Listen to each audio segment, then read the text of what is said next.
The pinch landed on the inside of Diana Cranage's elbow at precisely the moment Lady Marb smiled across the tea table at the Duke of Southcross.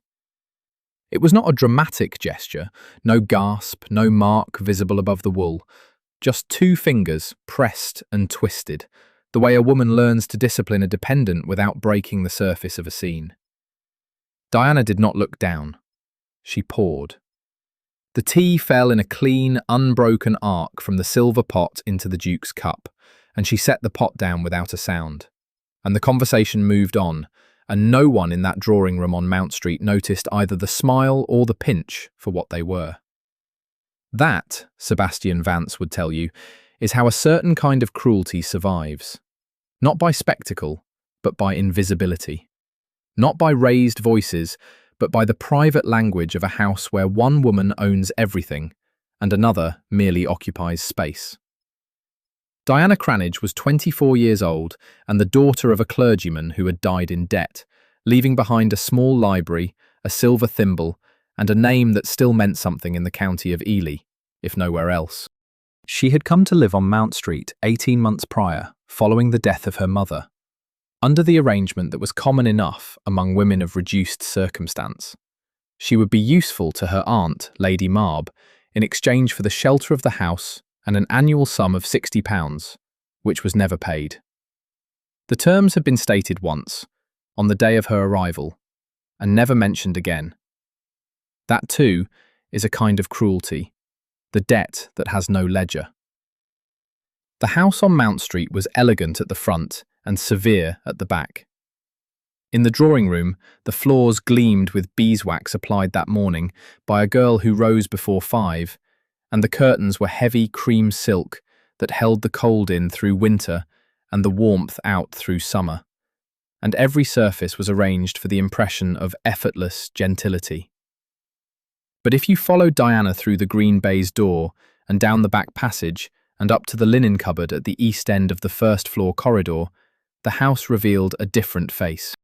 Here the smell was stale coal smoke laid over damp linen, and the morning light fell only on the serving stairs, narrow and uncarpeted, while the grand staircase at the front remained perpetually dim. The third stair from the bottom creaked with a sound that Diana knew as intimately as a heartbeat.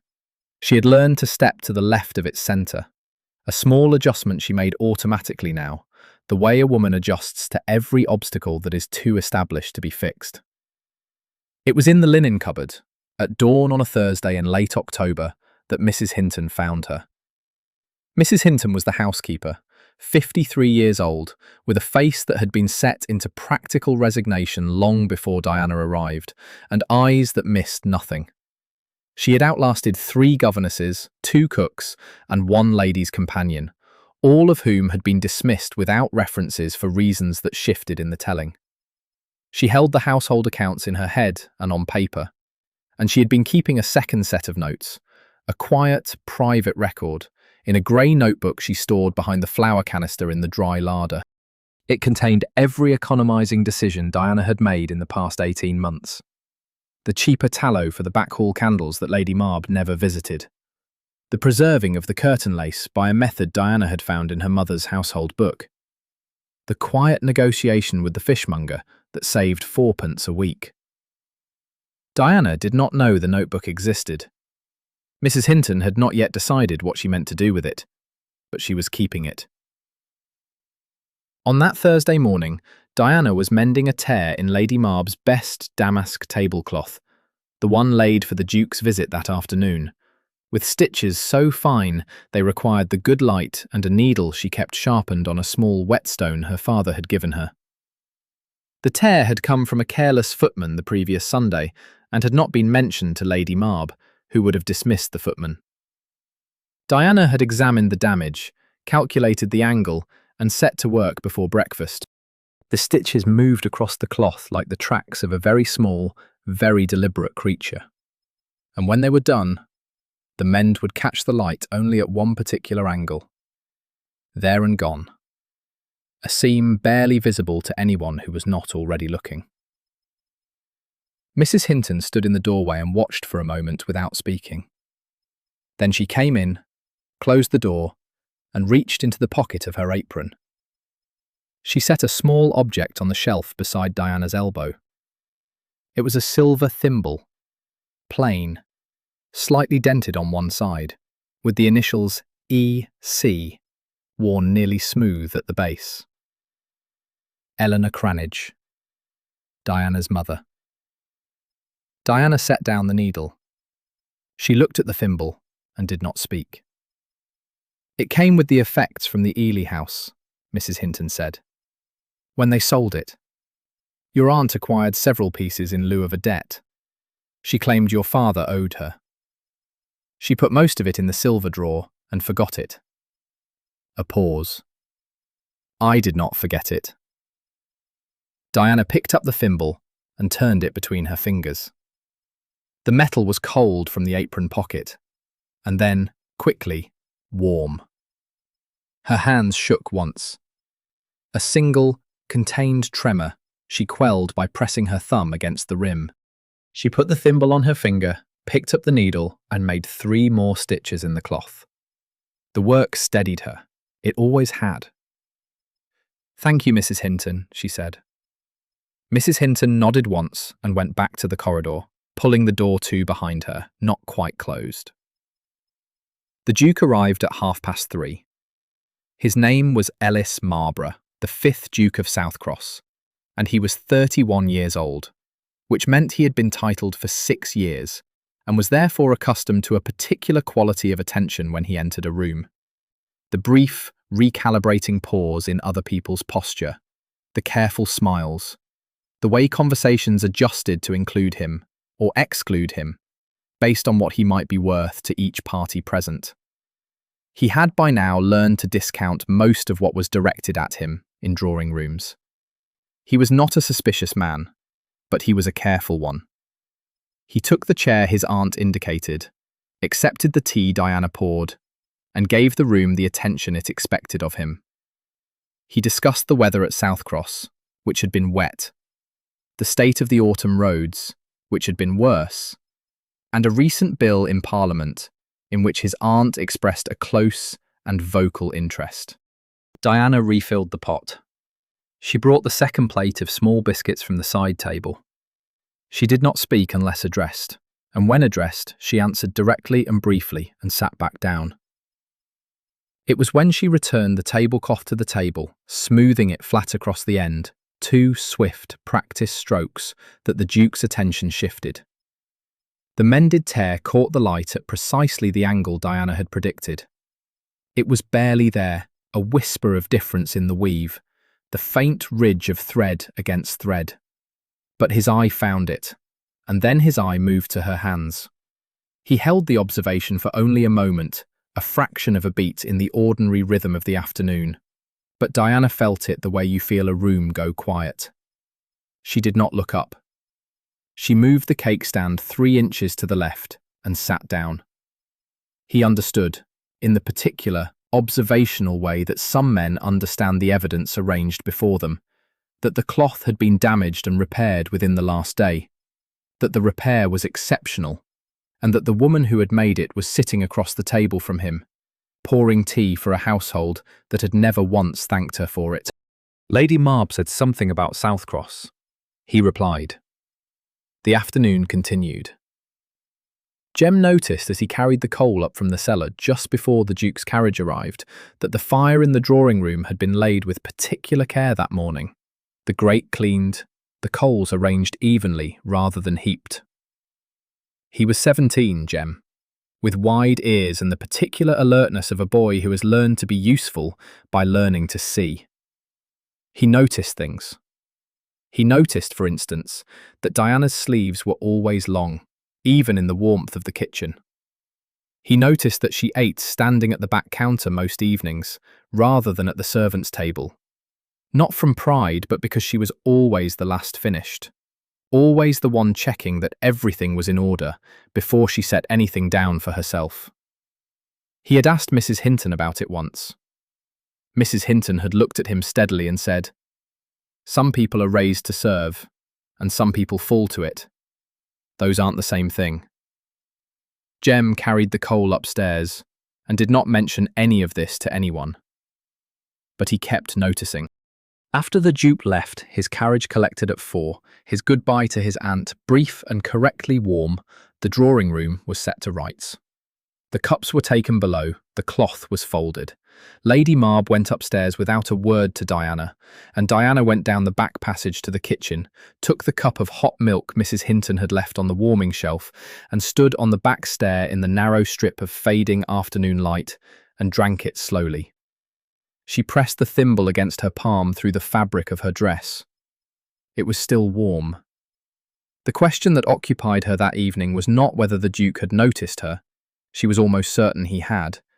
But what, if anything, he meant to do with what he had seen. Men of his position noticed many things in drawing rooms, and let most of them pass without consequence. It was possible this was that. It was equally possible, she allowed, in the honest accounting she performed each night before sleep, that she had read the moment correctly. That his attention had been real and specific, and not entirely at an end. She did not permit herself to decide. She mended a loose button on Lady Marber's evening wrap instead, with the silver thimble on her finger, and went to bed.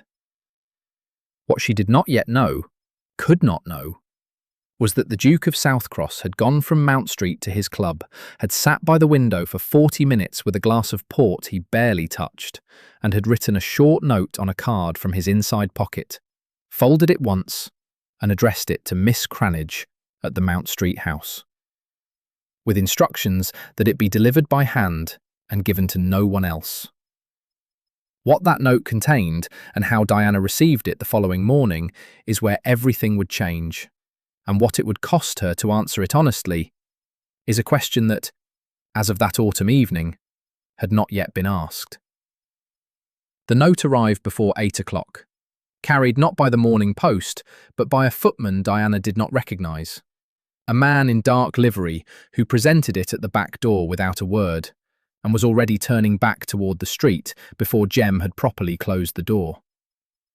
Jem brought it up the back stairs, without mentioning it to Mrs. Hinton, though. He spent the rest of the morning moving through the house with the particular, studied quietness of a boy who has decided to see nothing. Diana was in the linen cupboard, counting sheets, when Jem found her. She took the card, thanked him, waited until his footsteps had retreated down the stair, and then looked at it. It was small, plain cream stock, the size of a correspondence card, heavier than it looked. The ink pressed firmly in a close copper plate that belonged to a man who wrote a great deal, and considered what he wrote before he committed it. The message was brief enough that she read it through twice before she was certain she had not imagined any part of it. If you can walk in the garden tomorrow at 10, I will be there. Come with the spaniel and a book. Say nothing of this to anyone. She folded the card once along its original crease and set it in the pocket of her dress. Then she went back to the linen count and began again from the beginning, because she had lost her number. Breakfast that morning proceeded as it always did. Lady Marber at the head of the table, with the correspondence arranged in order of sender, the toast cooling in its rack while she dictated the day's schedule, and Diana moving between the table and the sideboard with the smooth, nearly frictionless efficiency she had developed over 18 months of making herself easy to overlook. Alice sat to her mother's left, still in her morning wrapper, turning a piece of bread between her fingers without eating it. Alice was 17, with her mother's cheekbones and none of her mother's edge, and she moved through the world with the uncalculated ease of a girl who had never needed to estimate the cost of her own place in it. It was Alice who mentioned the musicale. "Lady St. Aldwyn has asked me to bring my Clementi," she said, addressing her mother with the mild self-consciousness of someone who is pleased, but trying not to seem so. "She thinks Miss Hartley will play the Dussick before me, but I don't mind going second. I think second is better. People are more settled."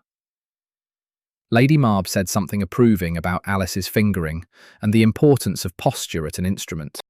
Diana brought the fresh pot from the sideboard. She had not known about the musicale at Lady St. Aldwyn's. She had not expected to know about it. Lady St. Aldwyn occupied a tier of the social world where Diana's name did not appear on any list.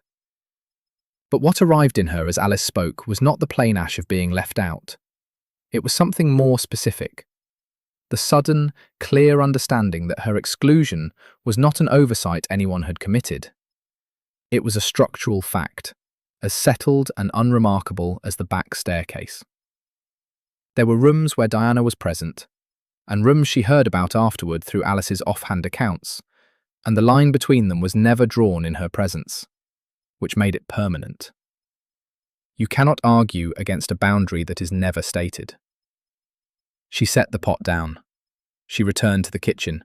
The question she turned over for the rest of the morning, through the ordering of the weekly provisions, through a terse exchange with the laundress about the condition of 3 collar bands, through the mechanical work of setting the back drawing room to rights after Lady Marb's card party of the previous evening, was not whether to go to the garden.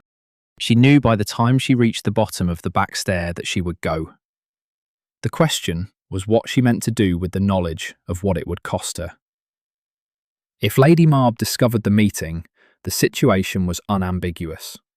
Diana would leave Mount Street without a reference and without the £60 still owed, and the small, carefully managed stability of her life would end. She weighed this. She set it next to what she had seen in the Duke's face when he looked at her hands. The particular quality of that attention.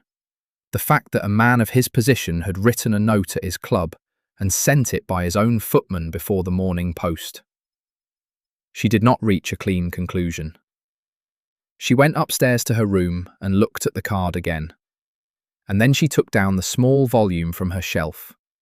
Her father's annotated edition of Gilbert White's Natural History of Selborne. Its spine soft with use, its margins crowded with her father's cramped, enthusiastic notations in faded brown ink. And she set it on the chair beside her bed for the morning. The garden at Mount Street was not a large one. A long rectangle of ground behind the house, accessible through a gate at the side passage, with a gravel path along the south wall where a gardener came twice weekly and did not speak to anyone. The roses along that wall had never done particularly well. The soil was shallow over old brick rubble, and they grew thin and tall and produced flowers once a year with a kind of exhausted determination, before dropping their petals all at once in the first rain. By late October, the canes were bare, the dead leaves still clinging in small clusters where the October wind hadn't reached. The Duke arrived at 10 minutes before 10. He came through the garden gate from the lane at the back, which meant he had reconnoitred the approach some time before, which Diana would think about later. He stood near the south wall beside the poorest of the rose canes and looked at the garden with the unhurried attention of a man who is comfortable with silence. Then he reached up and drew a single dead leaf from the cane nearest him.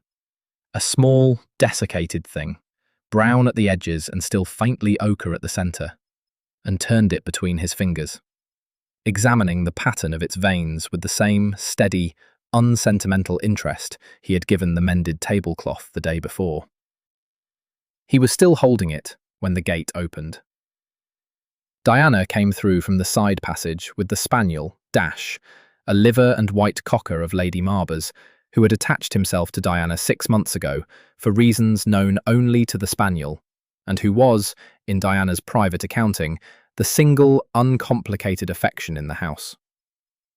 Dash preceded her by 3 feet, nose to the gravel, already absorbed in the serious business of the garden's perimeter.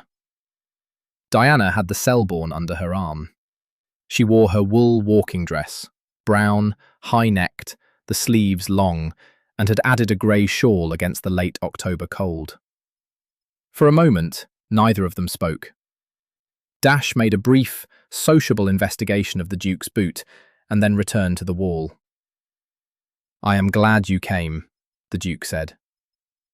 "You were early," Diana said. "I find I am often early when I am not certain a thing will happen." He looked down at the leaf in his fingers, then set it carefully on the top of the wall. "It is a worse habit than being late in some respects. Being late is at least fashionable." She did not smile at that, precisely, but the set of her shoulders changed. A very small adjustment, a degree of ease where there had been wariness. They walked. Dash ranged ahead and behind with democratic enthusiasm, and the gravel recorded their steps in the thin morning light, with a sound that was steady and unhurried, and kept the silence from being either awkward or pointed.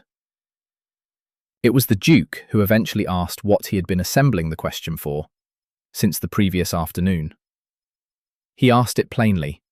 What was the situation, and what could be done about it? Diana stopped walking.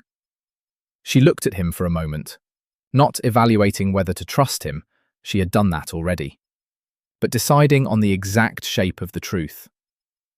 Then she told him about the annuity. Her father had settled a sum on her mother at their marriage, £60 a year, secured against a small property in Cambridgeshire, and administered through a solicitor named Paddett, whose offices were on the Strand.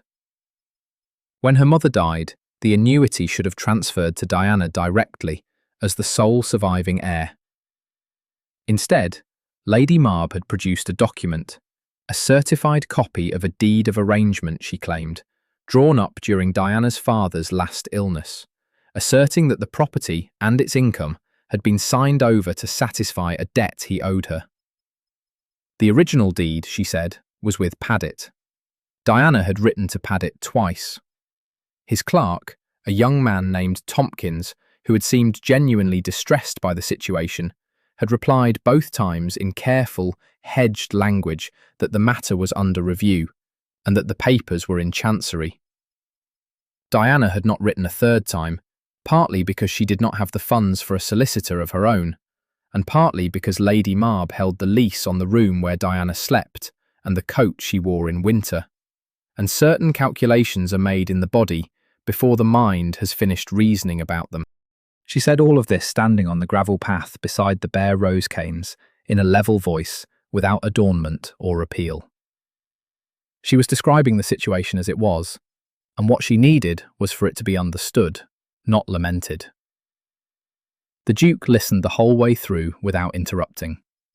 When she finished, he did not offer the measured sympathy she had steeled herself against, the careful expressions of concern that are really a form of distance, the way people hold a problem slightly away from themselves while they acknowledge it. He said, "Paddett's clerk, Tompkins. Is he competent, or has he been instructed to delay?" Diana looked at him. "I believe he is competent and has been instructed to delay." "That is useful." He turned slightly, and she saw that his mind had already moved from what had happened to what could be done about it. "I have a solicitor of my own, not Paddett, a man who argues in chancery rather than filing with it. If you would allow me to have him write to Tompkins directly, I think the matter of the original deed could be resolved within a fortnight. What is under review does not remain under review when someone with the correct standing asks the correct questions." "Why would you do that?" Diana asked. It was a genuine question, not a challenge. She wanted to understand the mechanism, the thing that would make a man of his position spend his solicitor's time on a problem that was, by any social measure, entirely hers. He looked at her steadily. "Because you told me the truth," he said, "and because I am in a position to help and am choosing not to have reasons not to." She had expected sympathy. She had expected, perhaps, a suggestion, the name of a charity, the address of a clergyman who assisted women in reduced circumstances, the kind of help that keeps its distance. What she had not expected was to be believed without evidence, and to have that belief treated as sufficient grounds for action. She stood on the gravel path in the thin October sun, with Dash pressed against her ankle and the Selborne under her arm, and she looked at the Duke of Southcross, and she understood that he had not come to the garden to offer kindness. He had come because he had made a decision. What the decision was exactly, its full reach, its implications, what it would require of both of them, was a thing she could not yet see clearly, and she was not a woman who committed herself to what she could not see. She thanked him. She told him she would think about the solicitor. He accepted this without pressing, and they walked once more to the end of the path and back. And then Diana called Dash away from the wall and went in through the side gate, and the Duke let himself out through the lane. She did not look back. But she heard the gate latch behind her, and she held the Selborne against her chest on the back stair, and what she carried up to her room with her that afternoon was not yet certainty. It was something earlier than that, and more dangerous, and it sat in her chest with the particular weight of a thing that cannot be put down once it has been picked up. Tompkins, meanwhile, young, sharp-eyed, the kind of nervous that comes from knowing more than he is permitted to say, was sitting at his desk on the Strand that same morning, looking at a copy of the deed of arrangement that Diana did not know existed, in duplicate, and which contained, in its third paragraph, a clause that Lady Marb had not mentioned to anyone. He had been looking at it on and off for 6 weeks. He had not yet decided what to do about it, but he was beginning to think that the decision was going to be made for him. The arrangement came quietly, as the most consequential things in Diana's life had tended to do, not announced but simply present, like a change in the light. 12 days after the meeting in the garden, a letter arrived at Mount Street, addressed to Lady Marb in a solicitor's hand. Diana was not shown its contents. She was shown instead its consequence. Lady Marb came to find her in the back drawing room that afternoon, with the particular expression of a woman who has lost a skirmish she cannot afford to acknowledge having fought, and told her that the Dowager Duchess of Southcross was in need of a reader companion, and that Diana's name had been put forward. The terms were respectable. The position was permanent, or as permanent as such positions were. Lady Marb delivered this information in the tone of a person conferring a favour, and Diana received it with the composure of a person who has had 18 months of practice at receiving things in that tone, without allowing her face to confirm or deny anything. She packed that evening. Her belongings amounted to very little: the Selborne, a small bundle of her father's letters, a change of linen, and the silver thimble wrapped in a handkerchief at the bottom of her travelling bag. Mrs. Hinton came to the door of her room as she was fastening the bag's buckle. She did not say anything useful, which was its own kind of courtesy. She pressed a small folded paper into Diana's hand, an address on the Strand, and beneath it, in Mrs. Hinton's careful, economical script, a single line: "The grey notebook is in the dry larder. You will need it one day." Diana folded the paper into her glove and carried it that way to Grosvenor Square. She left the brown wool dress in the back of the wardrobe, as though she might return for it. The Dowager Duchess of Southcross occupied the ground and first floors of a house on the west side of Grosvenor Square, with the settled assurance of a woman who has lived in her furniture long enough for it to have adapted to her, rather than the reverse. The entrance hall was cool and smelled of beeswax and old stone, and the staircase was hung with portraits in whose faces Diana caught, in passing, the accumulation of a family that had been significant for long enough to become architecturally embedded. But it was the Dowager's private sitting room on the first floor that stopped her in the doorway on her first morning. Not from grandeur, the room was not grand, but from the particular density of its habitation. The Brussels carpet had faded from deep crimson to a colour that had no precise name, somewhere between old rose and worn terracotta, and it was rubbed thin at the path between the fire and the window, where the Dowager had walked the same route for decades.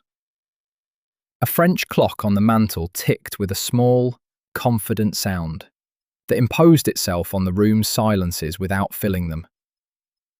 The smell was lavender from a bowl on the windowsill, and old paper from the stacks of correspondence arranged on the side table with a precision that was clearly the Dowager's own. Because the girl who dusted the room, a small, efficient creature who appeared and disappeared without acknowledgement, was obviously not permitted to touch them. There were books on every surface that was not actively occupied by something else, and a wing-back chair positioned at the exact angle to the fire that captured its warmth without the glare. And on the small table beside the chair, a pair of reading spectacles, with one bow repaired in wire, and a volume of Virgil left open face down, at a page Diana would later identify as the beginning of the Georgics. The Dowager herself was small, dry, and entirely awake. She was 71 years old, with the kind of thin-skinned face that reveals the architecture of the skull beneath it, and makes a person seem simultaneously fragile and enduring. She had been a beauty once. It was still there in the line of her jaw and the placement of her eyes, and she had long since stopped caring about it, in the way that only women who were once very beautiful are fully free to do. She looked at Diana for a long moment when she was brought in, the way a woman looks at a piece of needlework she is deciding whether to unpick or keep. And then she said, "Sit down. We will begin with Virgil." Diana sat down and began with Virgil. The Dowager's maid was a woman named Betsy, 38, broad-faced, with the country steadiness of someone for whom London had never entirely replaced the landscape she grew up in. She was from Kent, had been with the Dowager for 15 years, and possessed the specific loyalty of a person who has chosen their allegiance on the basis of character rather than circumstance, and has not had reason to revise it. She brought the tea things in the mornings and the evening tisane at 9, and moved through the Dowager's rooms with the practiced quiet of someone who has learned to occupy space without imposing on it. She recognised Diana's name the afternoon of her first full day. They were in the passage outside the linen room. Diana had asked about the household routine, wanting to understand how the house ran before she tried to place herself in it, when Betsy paused and looked at her with a particular attention. "Cranage," she said. "From Ely? Your mother. Was she Eleanor Parish before she married?" "She was," Diana said. Betsy was quiet for a moment. "I was a girl in service at Ashfield Farm when your mother was living at the Ely house. This would have been 30 years ago, or close. She used to ride out in the mornings on a grey mare. She was—" She stopped, choosing the word with the seriousness it deserved. She was the kind of woman people noticed when she came into a room, not because she wanted them to, because she was alive in a way that was visible. Diana said nothing for a moment, then she said, "Yes, she was." It was the most Diana had said about her mother to anyone since the funeral. Betsy asked nothing further.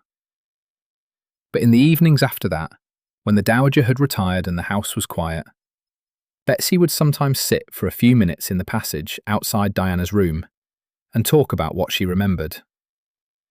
The way Eleanor Cranage had laughed, the particular determined quality of her opinions, the fact that she had once argued successfully with the local magistrate about a footpath right that had been disputed for 20 years.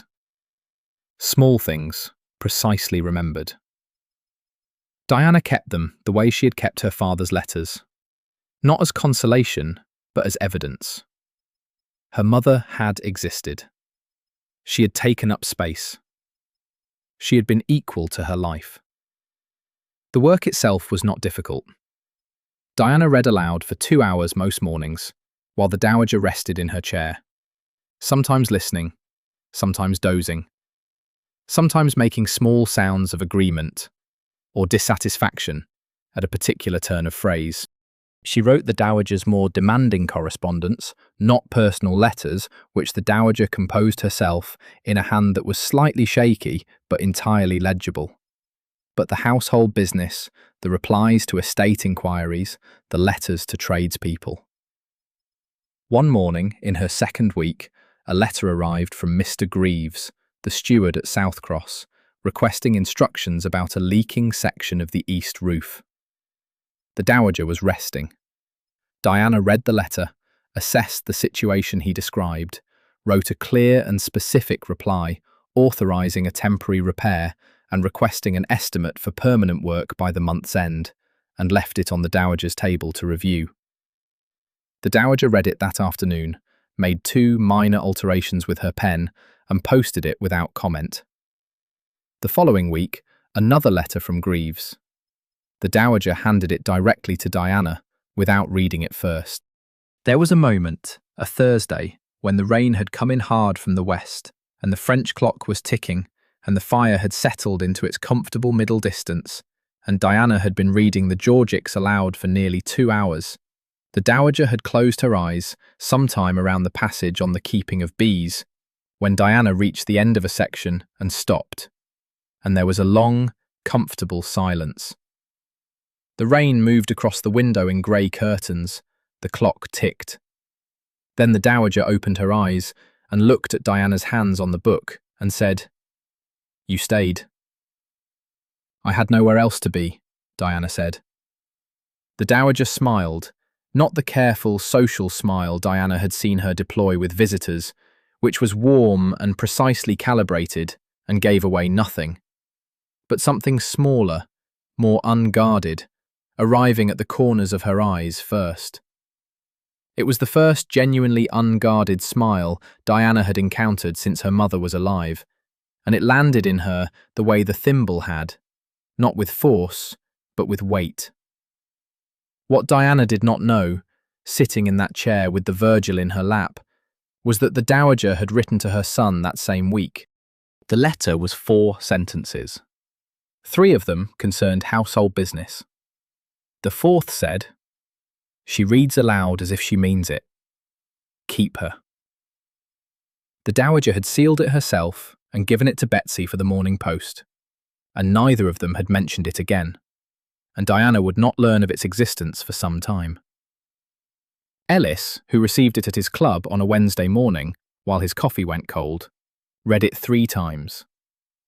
Then he folded it into his inside pocket and walked to his window and looked out at the street for a while. The tea with Lady St. Aldwyn happened in the 3rd week of November, in a drawing room that was everything the dowager's sitting room was not. High-ceilinged, bright, arranged for effect rather than comfort, with the kind of flowers that are ordered to impress, rather than because anyone particularly wants them.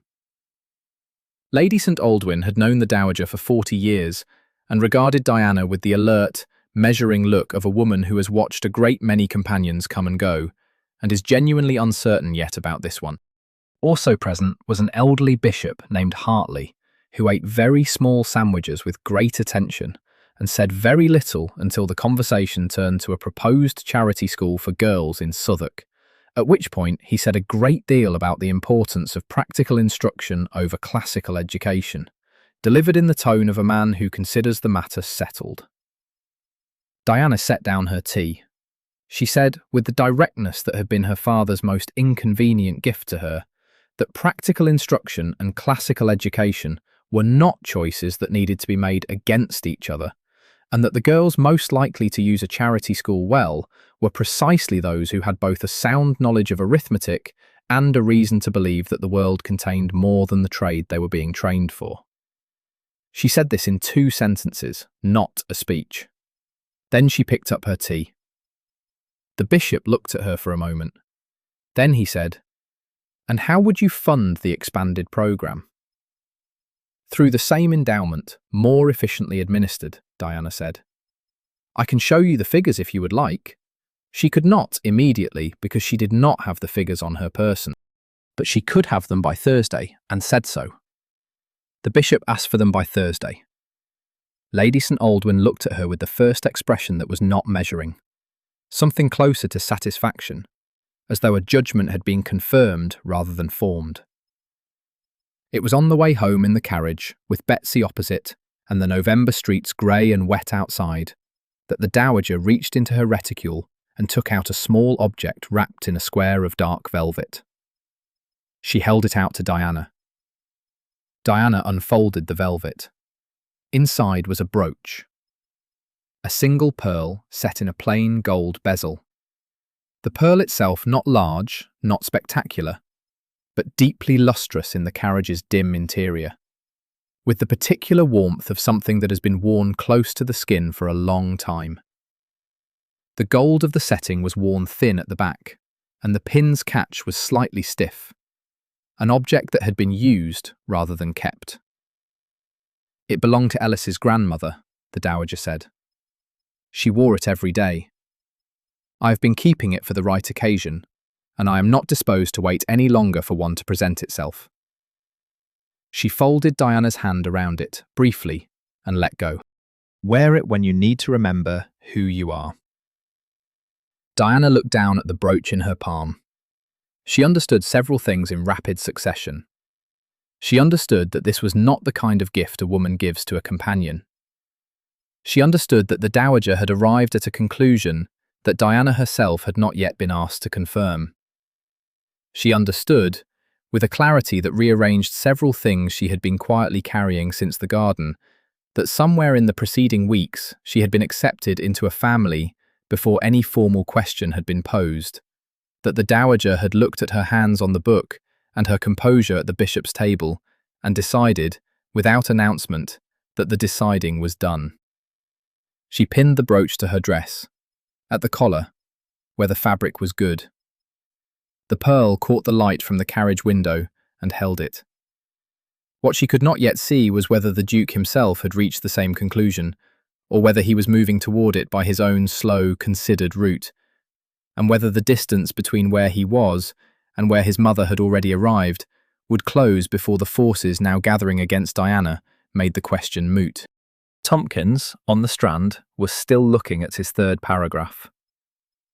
And Lady Marb had recently received a visitor whose name and whose purpose Diana had not yet heard.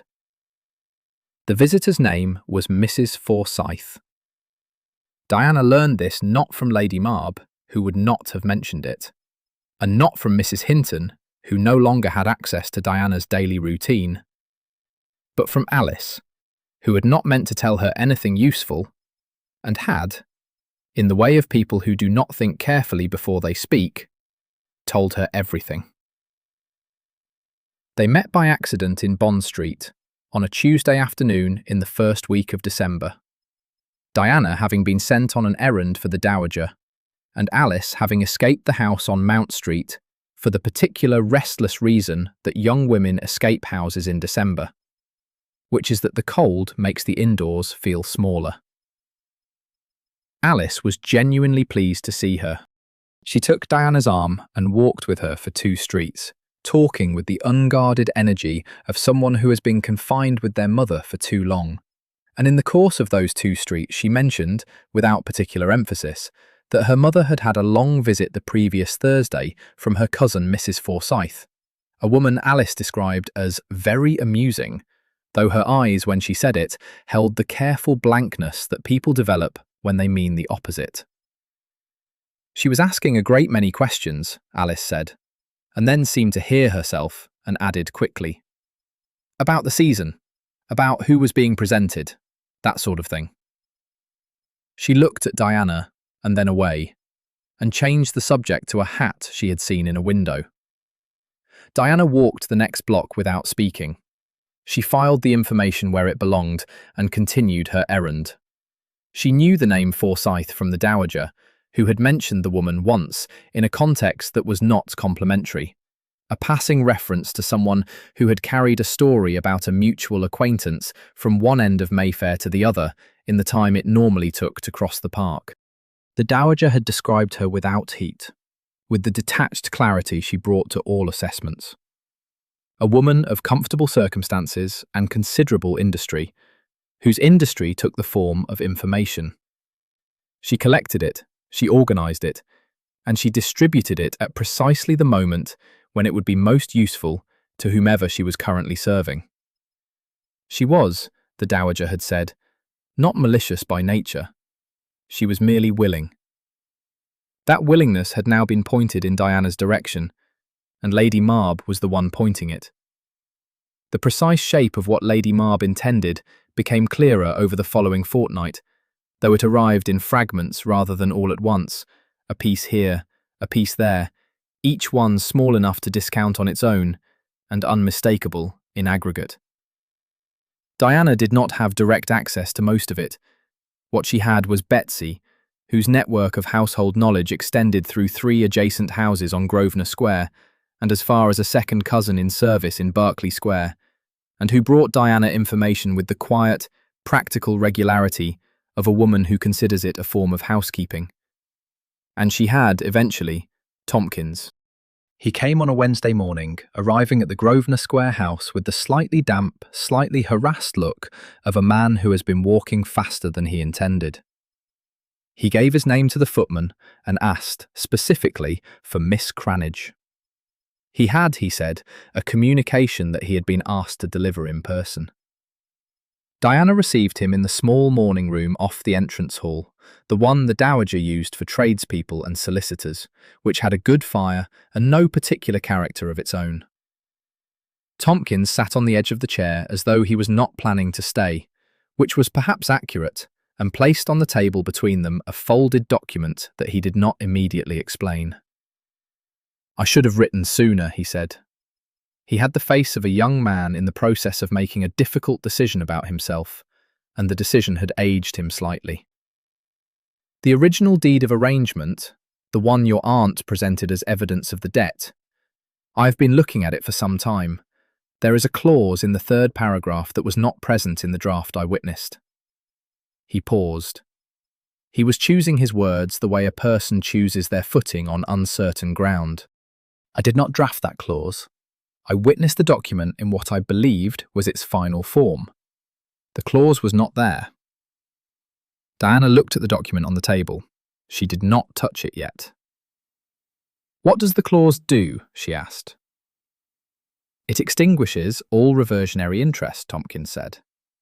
"Without it, the property interest would pass to you on your mother's death, regardless of any arrangement made during your father's lifetime.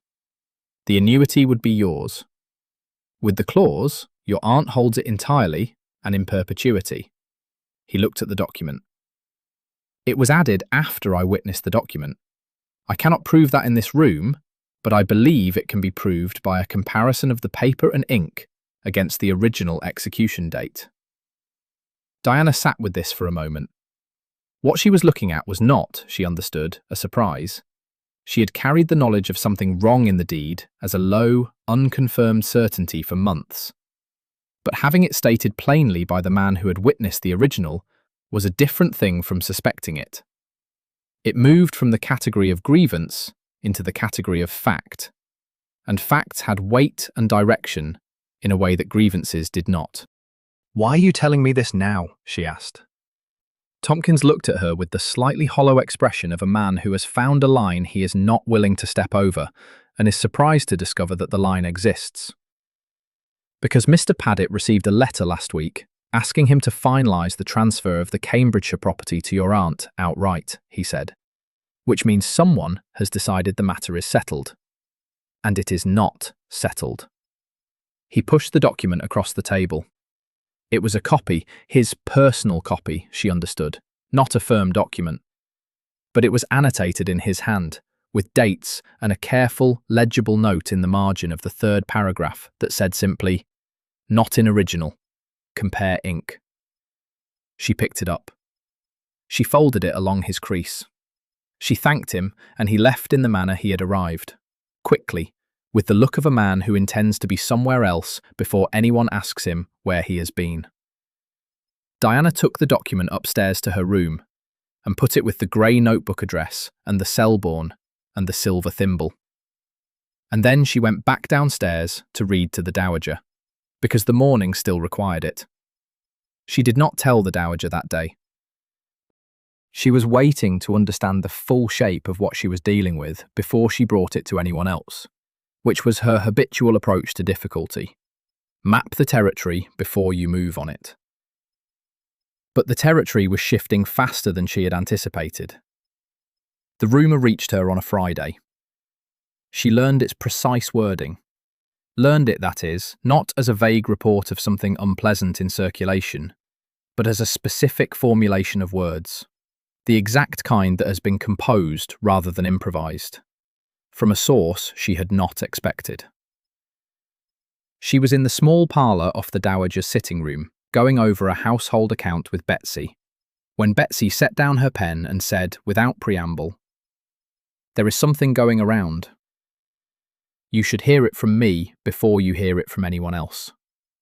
Because the way you hear a thing first is the way you carry it." The wording, as Betsy relayed it, was this: that Miss Cranage was not the orphan she presented herself as, but a fortune hunter who had entrapped the Duke through deliberate contrivance after being cast off by her aunt for ingratitude and a history of dishonesty. It was said that she had fabricated a grievance about a family inheritance to secure the Duke's sympathy, and that the Dowager Duchess, being elderly and increasingly infirm, had been deceived by a clever woman who knew how to read aloud persuasively. Diana sat with the words for a moment. She was aware that they were designed to be unanswerable, that the form of a slander, at its most efficient, is always the one that makes defence look like confirmation. To deny that you are a fortune hunter is precisely what a fortune hunter would do. To say that the inheritance grievance was real is precisely what a woman who fabricated it would say. The architecture of the thing was not accidental. Where did it start? Diana asked. A card party in Curzon Street, Betsy said. Your aunt's acquaintance read a letter aloud. The letter was your aunt's. Diana looked at the household account on the table. The numbers in the column were clean and correct. She had checked them twice. All right, she said, and picked up her pen. It was the fortnight before the Countess's ball, and the city was moving into the particular heightened key of the season's social peak. The air in drawing rooms slightly more charged, the invitations more deliberately curated, the calibrations of who stood next to whom at which event carrying more weight than they would in any other month. Against this backdrop, the rumour spread with the efficient ease of something that has been given the right conditions and the right moment. Diana knew about it before most people who were repeating it.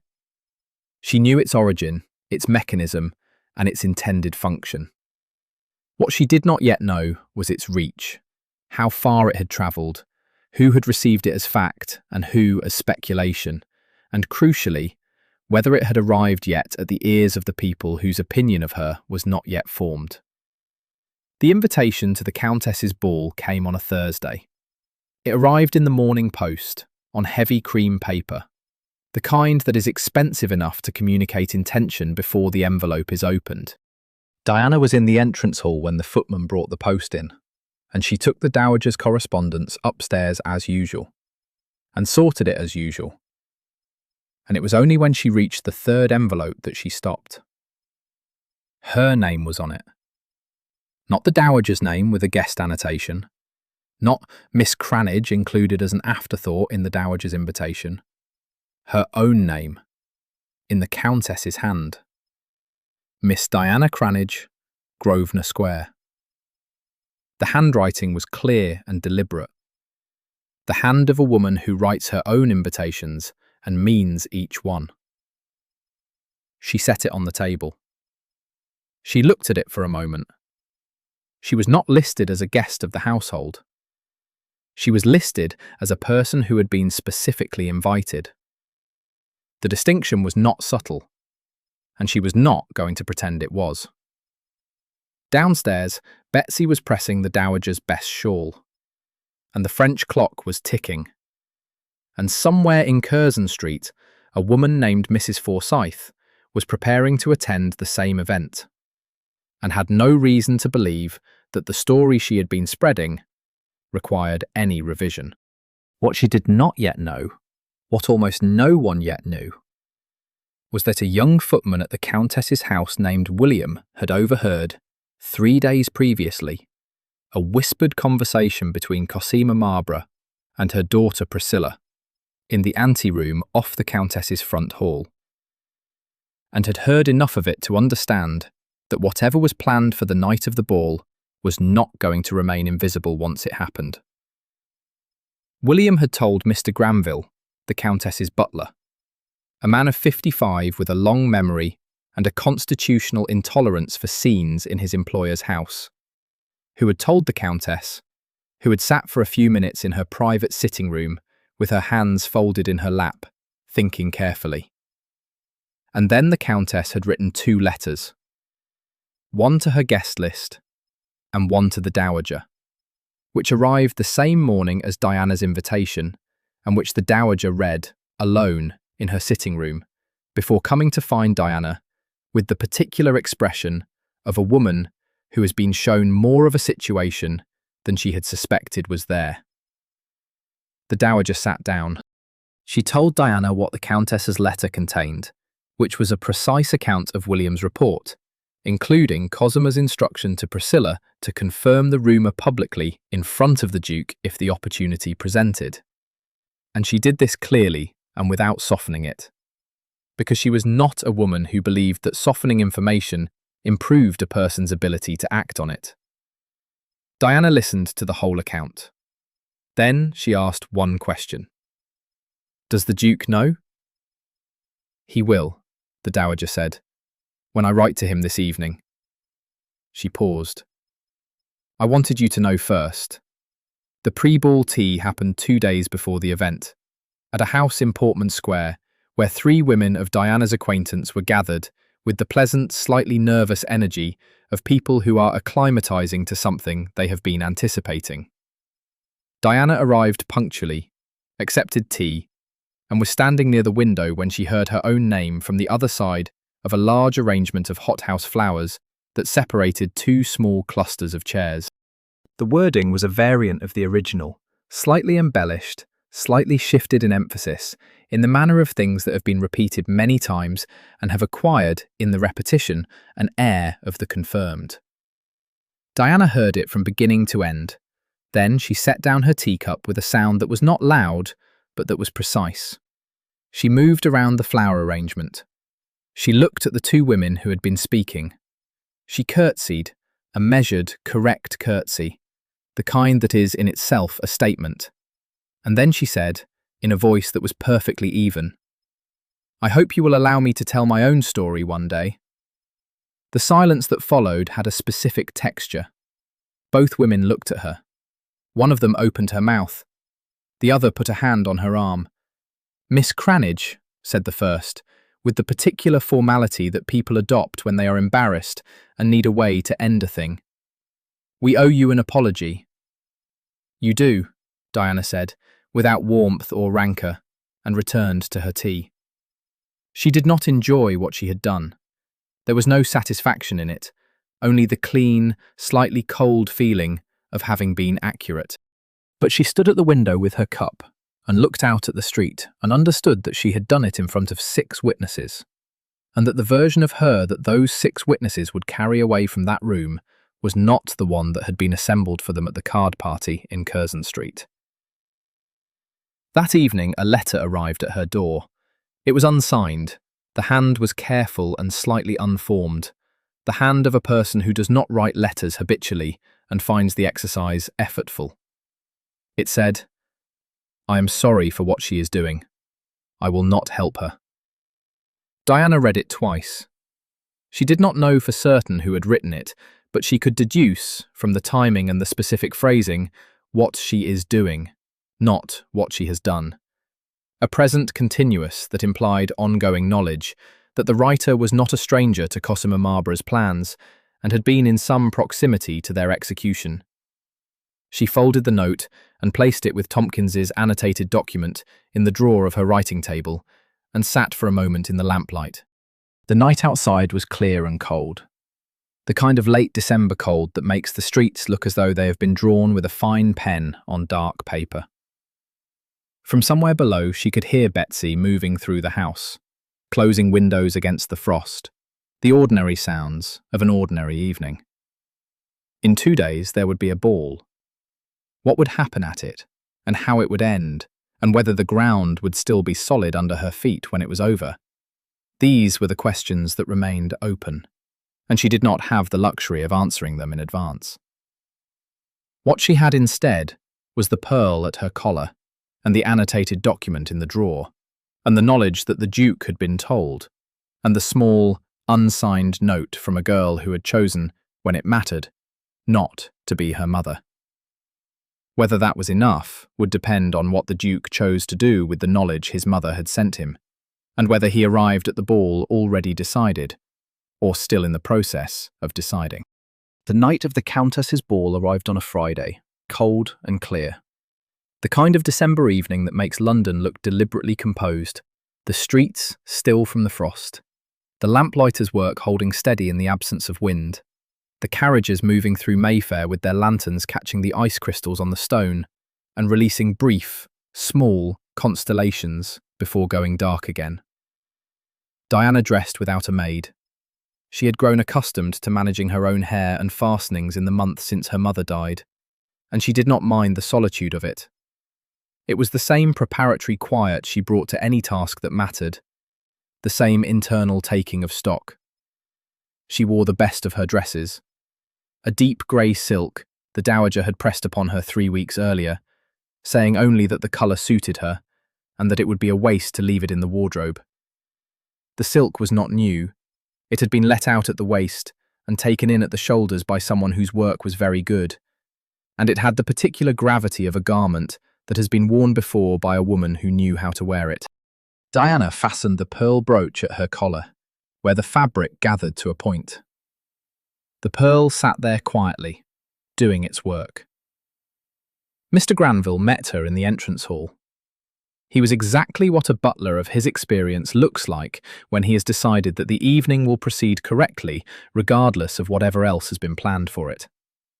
Composed, slightly forward-leaning in his attention, the kind of man who has spent 30 years ensuring that things happen in the right order and has developed, over those decades, an almost architectural understanding of where trouble enters a room and how to redirect it before it reaches the guests. He had been the Countess's butler since before the Countess's marriage, and he regarded the house's social events with the protective investment of a craftsman regarding his best work.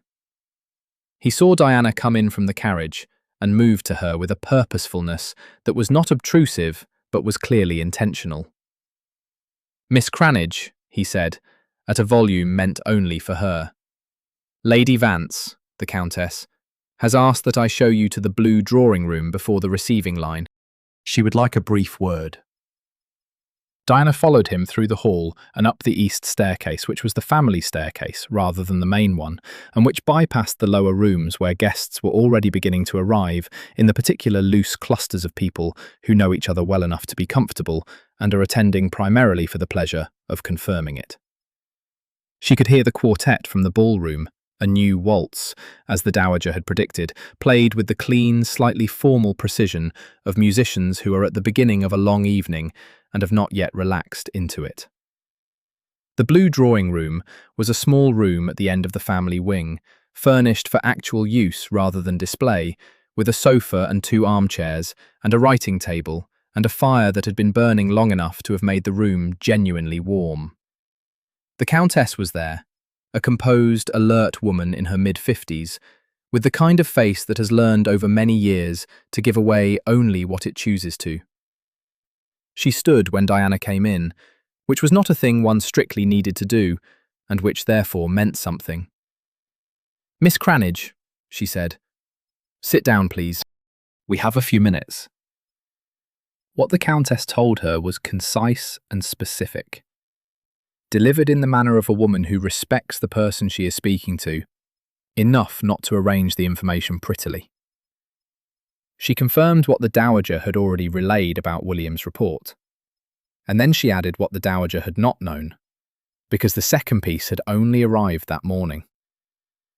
Cosima Marlborough had spoken to Mrs. Forsyth the previous afternoon and had given her a specific instruction: to raise the question of the Cambridgeshire property publicly in the Duke's hearing, with the implication that Diana had been using the Duke's solicitor to pursue a fraudulent claim against her own family. The intent was to make Diana appear, before witnesses, as both a schemer and a liar, to attach the word fraud to her name in the Duke's presence before he had the opportunity to hear anything else. Diana listened to this without interruption. The fire shifted in the grate. Outside the door, the house was beginning to fill with sound. Voices, the quartet settling into its second piece, the particular collective murmur of 300 people, distributing themselves through well-lit rooms. "What does the Duke know?" Diana asked. It was the question she always asked first. He arrived an hour ago, the Countess said. His mother wrote to him 4 days ago, as you know. He came to me directly when he arrived this evening. I told him what I have told you, and what William heard. She paused. He knows everything that is planned. He knew it before you arrived. Diana sat with this for a moment. It mattered, the sequencing of it. He had not learned it in the room, in the middle of the event, with the disadvantage of surprise and the social pressure of 100 observers. He had been given the information in private, had had 4 days with his mother's letter and 1 hour with the Countess's account, and had therefore arrived at the ball having already decided what he thought and what he intended to do. That was a different situation from the one she had feared. One other thing, the Countess said. She spoke with the slight deliberateness of someone who is choosing to give a piece of information that is not strictly necessary, but is, she has decided, the right thing to give. He asked me where you would be standing when you came in. Diana looked at her. The Countess said nothing further. She rose, and Diana rose, and Mr. Granville appeared at the door as though he had been listening for exactly the right moment, which he almost certainly had, and led Diana back along the east staircase to the main floor. The ballroom was everything 300 candles and early roses in crystal vases can make a large room. The light falling from 2 levels, the upper tier of candelabra and the lower tier of table arrangements. The roses white and the first deep red of the season. The scent of them working against the beeswax and the warmth of the assembled company to produce the particular atmospheric density of a well-managed ball that is already in progress. The quartet had been joined by a 5th player, a cellist, and the waltz they were working through had the slightly melancholy undertow that the best waltzes carry, a rhythm that is forward-moving and nostalgic simultaneously, as though the music itself knows the evening will end. Diana entered from the east side. She moved into the room at the natural pace of a guest who has arrived at the correct moment, and is neither hurrying nor performing composure. She accepted a glass of champagne from a passing footman. She looked at the room. She found the Duke in approximately 4 seconds, which told her something about the quality of her attention, though she chose not to examine it closely at that moment. He was standing near the far end of the room, in conversation with 2 men she recognised, a Lord Castleford and Sir Henry Lowell, the latter of whom she had met once at a small dinner, and who had the pleasant, slightly restless manner of a young widower who has recently decided that he is ready to be interested in people again. Sir Henry was talking, and the Duke was listening with the expression he wore when he was attending to something adequately and thinking about something else entirely. Then he looked up. It was not a long look, perhaps 3 seconds, 4, but it had the quality of something that had been waiting to happen. He noted her position, her direction, and then he returned to Sir Henry with the smooth, unhurried courtesy of a man who has understood what he needed to understand, and is in no danger of losing it. Sir Henry, following some instinct or some angle of the Duke's gaze, turned and found Diana as well. He smiled, the open, uncomplicated smile of a man who has no stakes in the evening beyond enjoying it, and made his way over with a glass of his own and a genuine pleasure at encountering her. They talked for several minutes. Sir Henry had recently returned from 2 months in the north of Scotland, where he had been walking, he explained, in the serious way that men explain physical activities they have undertaken for reasons they are not quite ready to articulate. He asked about the Dowager. He asked about Diana's opinion of the new quartet, which he found competent but cool, and whether she thought the waltz would improve.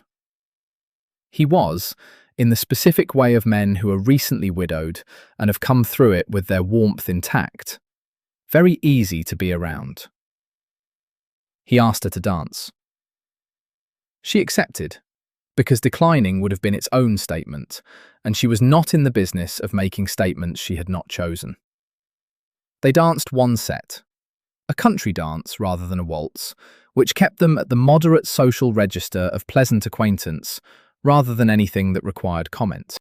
Sir Henry was a good dancer, attentive and unhurried, and he paid her a compliment during the movement that brought them together. Something about the grey silk and the light, delivered with the matter-of-fact appreciation of a man who has had enough experience of the world to be honest without strategy. Across the room, the Duke watched this exchange with an expression that Sir Henry, had he been looking, would have found informative. He was not looking. He was complimenting Diana on her silk. The trouble began in the hour before supper. Mrs. Forsyth had been in the room since the first quarter hour. Diana had marked her position on entering, a woman of 50 with bright eyes and a very good memory for faces, currently stationed near the south end of the room, in a cluster that included 2 women Diana did not know, and one she did. A Lady Amesbury, who was the kind of person who receives information with the particular alert receptivity of someone who will do something with it before the evening is out. Mrs.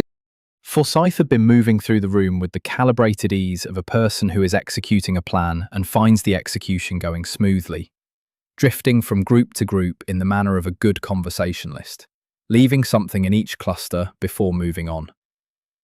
Diana had been tracking this without appearing to. What broke the pattern was Cosima.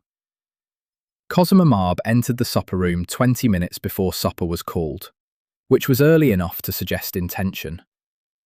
She was in pale blue silk, very well dressed, with the particular high-shouldered composure of a woman who has arranged herself for an event she intends to control.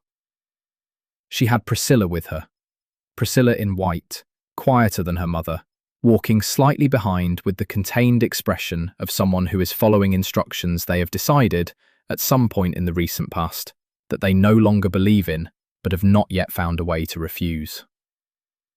What Diana knew, and Cosima did not yet know that she knew, was the content of William's report. What Cosima knew was the rumour she had started, and the instruction she had given Mrs. Forsyth, and she believed she was operating with the advantage of surprise. She believed Diana had come to the ball unwarned, and that the Duke had heard nothing from his mother beyond the ordinary domestic correspondence, and that Mrs. Forsyth was even now placing the question of the fraudulent claim into the right conversations. She was wrong on all 3 counts, and had been wrong since the morning of the Countess's letter, 4 days ago. This was the information asymmetry that the evening would resolve. Mr. Granville had positioned himself near the doorway between the supper room and the main hall, with the particular stillness of a man who is not blocking a doorway, but is simply standing in it, and would require a significant effort to get past. When Cosima moved toward the corridor that led to the room where Diana was standing, having apparently been given Diana's location by someone in her party, Mr. Granville moved in the same direction, with slightly more speed and considerably more authority. He intercepted her at the corridor entrance and said something, in a tone that Diana could not hear from her position, that had the effect of redirecting Cosima back into the supper room, with the same smooth, insistent finality of a current that makes turning back easier than continuing forward. Diana did not see this directly. She learned of it later from Betsy, who had it from one of the Countess's maids. But she felt the evening shift in that moment. A small, decisive movement, like a door closing in a distant room.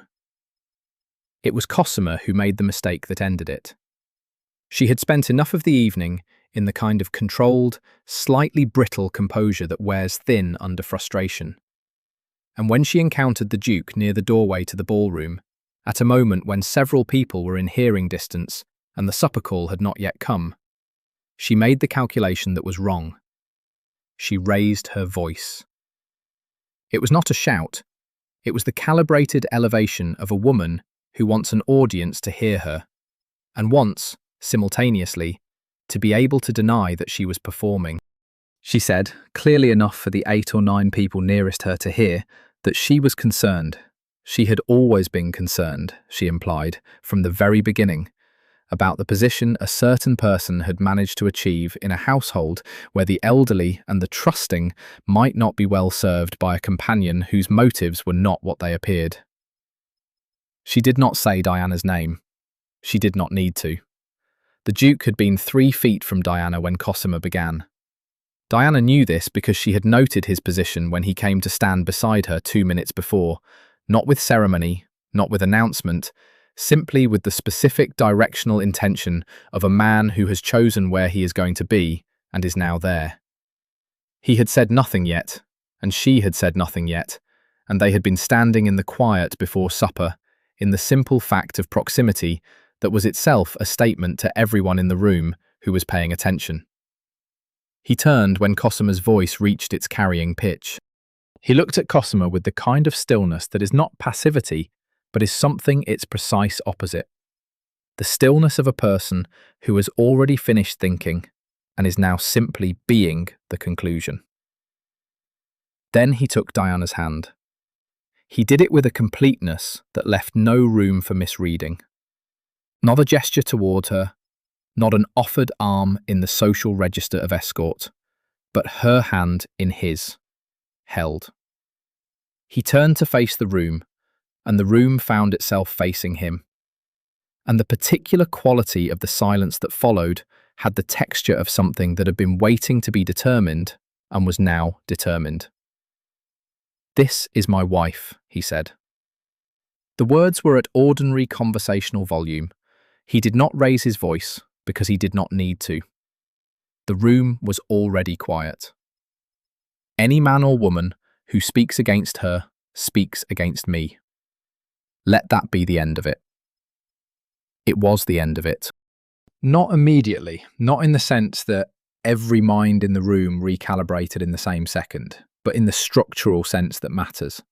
The frame had been set, publicly, by the person with the standing to set it, and anything said against that frame from this point forward would be said against him rather than against her, and everyone in the room understood that calculation perfectly. Mrs. Forsyth went still in her position near the south wall, and the story she had been seeding through the room lost its soil in the same instant. Cosima stood very correctly and said nothing. It was the bishop who moved first. Bishop Hartley, who had been present near the supper room doorway with the slightly abstract expression he wore when he was listening to everything around him while appearing to think about something else, made his way through the room with the deliberate, unhurried progress of a man of 72 who has decided that he will arrive where he is going and is not concerned about when. He stopped beside Diana, and he looked at her, and then he looked at the room. "I have had the pleasure of Miss Crammage's acquaintance for several weeks," he said, in the carrying voice of a man accustomed to being heard in large stone rooms. "And I can tell you that she has been a credit to the Duchess's household and an uncommonly clear thinker on the subject of charitable education." He paused. "I trust that settles the matter for anyone who required settling." It settled the matter. Priscilla Marlborough, standing 3 feet from her mother, did not look at Cosima. She looked at Diana for a moment, a direct, complicated look, the kind that carries more than it can say, and then she looked at the floor. She was holding her fan in both hands, and she had been holding it so tightly for the last several minutes that the sticks had left small pink marks on her palms. She unclenched her hands slowly and looked at nothing in particular for a while. The supper call came, and the room distributed itself accordingly, and the evening resumed in the way that evenings resume when something has been resolved. Not with relief exactly, but with the particular lightening of air that comes when a thing that has been held taut is allowed to settle. Sir Henry Lowell found Diana as the supper room filled and told her, with the directness she had come to expect from him, that he was glad about what had happened and that he thought the Duke was a man of sound judgment. He said it simply, without subtext, in the manner of someone offering a fact. Diana thanked him. Sir Henry went to find his supper, and Diana went to find the Duke. She found him near the window at the far end of the supper room, with a plate he was not eating from, and the particular expression of a man who has done something that he has been working toward for some time and is not yet sure how it has landed. He looked at her when she came to stand beside him, and for a moment, neither of them spoke. "You said wife," Diana said. "I did," he said. "You have not asked me." "No," he said. "I have not yet asked you." He looked at her steadily. "That is the next thing." The next thing, as it turned out, was the blue room. The blue room was quiet in the way of rooms that have been deliberately quieted. Someone had shut the door carefully, and the fire had been recently tended, and the 2 candles on the mantelpiece gave back just enough light to make the room its own country, separate from the ball proceeding on the other side of the house. The sounds of the evening reached here only as texture, the continuous, undifferentiated warmth of a large gathering in full voice. The way music heard through 2 walls becomes not sound, but the memory of sound. Diana sat in the chair nearest the fire. Ellis stood near the window with the particular quality of stillness she had come to recognize as thought in progress. The stillness of a man who has already reached a conclusion and is now examining its perimeter for flaws before he commits to it. She waited. She was good at waiting, and she was aware, as she had not always been aware of such things, that the waiting was not submission, but choice. "I said wife," he said, without preamble, in a room full of people who were listening. "I understand that this is a different category of statement from a question." "It is," Diana said. He turned from the window and looked at her across the length of the small room with the same steadiness he had brought to every exchange between them. The same quality of attention that had looked at her hands on the tablecloth in October and understood, correctly, what they meant. He was not a man who softened what he saw for the convenience of the seeing. She had been certain of this since the garden. "Diana," he said, "will you marry me?" It was not punctuated as a question. It was the thing he intended, stated, with the only remaining variable being whether she concurred. She found, on consideration, that she did not mind this precision. It was accurate. It was the same directness he had brought to the garden in October, the same quality she had brought to the bishop at Lady St. Aldwyn's table, and she recognised it as the language they had been speaking to each other from the beginning. "Yes," she said. He crossed the room. He took her hand, the same hand he had taken in the ballroom 40 minutes ago, but differently now, without the public frame of it, with only the fire and the 2 candles as witness. He lifted her hand to his lips and held it there with a steadiness that had the character of something deeply considered and completely meant. She felt the warmth of it at her wrist, at her knuckles, at the inside of her palm where the silver thimble had rested in the linen cupboard 5 months ago, while her hands shook once. He lowered her hand and did not release it. "I will try to be worthy of you," he said. She looked at him. The fire shifted, a log settling. A brief, bright plume of orange that cast everything in the room a fraction warmer for a moment before steadying.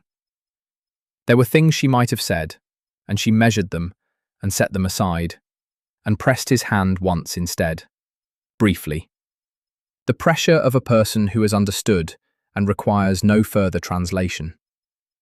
At some point, Mr. Granville appeared at the door with 2 cups of tea that no one had requested, and the expression of a man who considers this entirely within his professional jurisdiction. He set them on the small table without comment and withdrew with the precise silence of a person who has been managing the interior lives of households for 30 years and has learned to make no distinction between the mechanical and the human in the exercise of care. Diana looked at the tea. Ellis looked at it. They drank it. The clock in the hall marked 11, and the ball beyond the walls continued its diminuendo, and neither of them was in any hurry to rejoin it. The wedding took place on a Thursday morning in the second week of February at St George's in Hanover Square, in the pale winter light that came through the east window in a long, whitish band and caught the plain gold of the ring as it was placed, and the pearl at Diana's collar, and the slight tremor in the dowager's otherwise precisely controlled hands as she stood in the front pew and watched her son be married. The church was not full. Ellis had wanted it quiet, and Diana had wanted it real. And these two requirements produced the same result. Betsy was there, in her good coat, seated to the dowager's left, with the settled expression of a woman who has waited for an outcome she considered obvious and is taking quiet satisfaction in its arrival. Lady St Aldwyn was there, and the bishop, and three of Ellis's friends whose faces Diana was still learning to match to their names. Priscilla Marb was not there, but had written the morning before a short note, careful and genuine, saying that she wished Diana well and that she was sorry she could not come, and that she hoped, in time, Diana would allow her to try. Diana had written back that afternoon, "Come when you are ready, I will be here." The wedding breakfast was at Grosvenor Square, in the rooms the dowager had opened and set with the house's own flowers, rather than ordered arrangements. Snowdrops in a low bowl on the table, a spray of early narcissi in the blue china vase from the sitting-room windowsill, as though the house were giving its own things rather than performing an occasion. A letter from Mr. Greaves arrived that morning and was read at the table. The east roof had held through January's hard frost. The south tenant's hedging was complete, and the west wing parlour had been freshly painted as instructed. Ellis looked at Diana when he read this part, because the instruction about the parlour had come from Diana's letter to Greaves in November, written in the dowager's name but in Diana's judgment, and they both understood what it meant that those rooms would be ready when they arrived. Tompkins's letter came 2 days before the wedding. It was 3 paragraphs, written in the careful, slightly formal hand of a man who is not given to excess, but has decided that the occasion merits completeness. The Cambridgeshire property had been formally restored to its correct legal status following the independent examination of the deed. The 3rd paragraph clause had been confirmed as a later addition, inconsistent with the original paper stock and the iron gall of the execution date entries. Lady Marb's claim was extinguished. The income that had been withheld was being calculated and would be remitted in a single settlement. The 3rd paragraph said, "I'm glad it is resolved. I believe your father would have wished it so." Diana read it once, folded it, and placed it in the writing table beside Priscilla's first unsigned note. She had not yet written back. She would, when she had chosen the words that the letter deserved. The dowager gave her wedding gift in the sitting room after the guests had gone, in the particular restored quiet of a house that has held an event and is finding its own character again. The clock ticking, the fire low, the narcissi in their blue vase giving off the last of their scent into the cooling air. Ellis had gone to his man of business to sign the papers completing the property transfer, and Diana and the dowager were alone with the clock and the faded carpet and the smell of lavender and old paper that was, by now, entirely familiar. The dowager took a small key from the pocket of her dress and set it on the table between them. It was plain brass, slightly tarnished, with the utilitarian look of something that has been used over many years rather than preserved. The bow worn smooth from handling, the bit slightly dark with the residue of a well-fitted lock. She said the box was in the second drawer of the escritoire in the morning room. Diana took the key and went through to the morning room, which was dim in the February afternoon, the light from the street below laying a pale rectangle on the floor. The escritoire was a good piece, walnut, restrained, the kind of furniture that does its function without making a claim. The second drawer opened with the slight resistance of a drawer that swells in winter, and the mahogany box inside was small, document-sized, with a brass lock that the key entered with the particular precision of a thing made to fit exactly one other thing. Inside, folded in order, were letters. 11 of them, she counted. Not in Ellis's hand, but in the Dowager's. She lifted the topmost letter and read its date, the 12th of September, 6 weeks before the Duke's first visit to Mount Street. She read its first lines, and then she read them again, because the first reading had not been sufficient for what they contained. The Dowager had written to her son about Diana Cranage, had described her by name, by situation, by character, as reported through Lady Saint. Aldwyn, who had it from a connection in Cambridgeshire who had known Diana's mother, and had said, in the particular precise warmth the Dowager applied to recommendations she had already decided were correct. "I believe she is someone you should meet. Go and see." Diana set that letter down. She lifted the next, late September, reporting that Lady St. Aldwyn had now met Diana briefly in passing and found her exactly as described. The next, early October, noting that Lady Marb's household had a gap that would serve.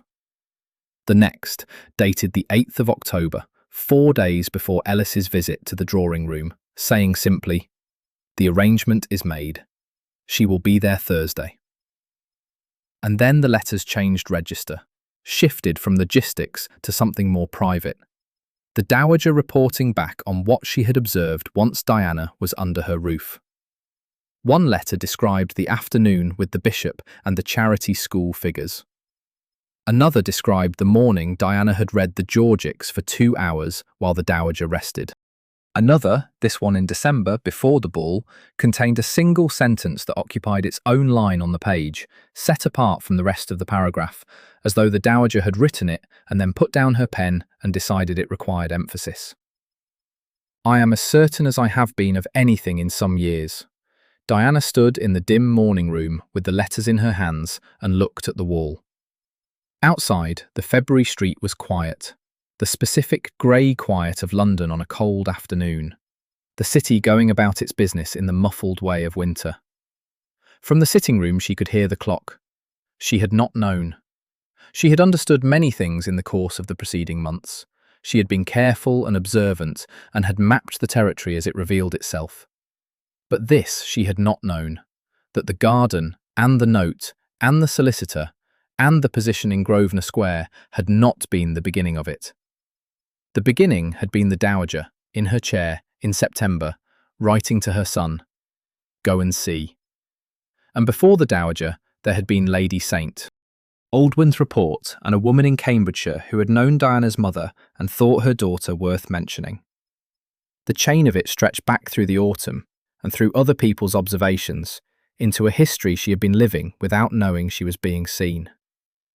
She put the letters back in order and closed the box, and carried it back to the sitting room and sat down across from the Dowager and set the key on the table between them. "He chose me," Diana said, "before he had ever seen me." "He was given a direction," the Dowager said, with the dry precision that was the warmest thing she possessed. "What he did with it was his. Those are not the same thing. And he would want you to understand the distinction." She looked at Diana with the expression she had worn in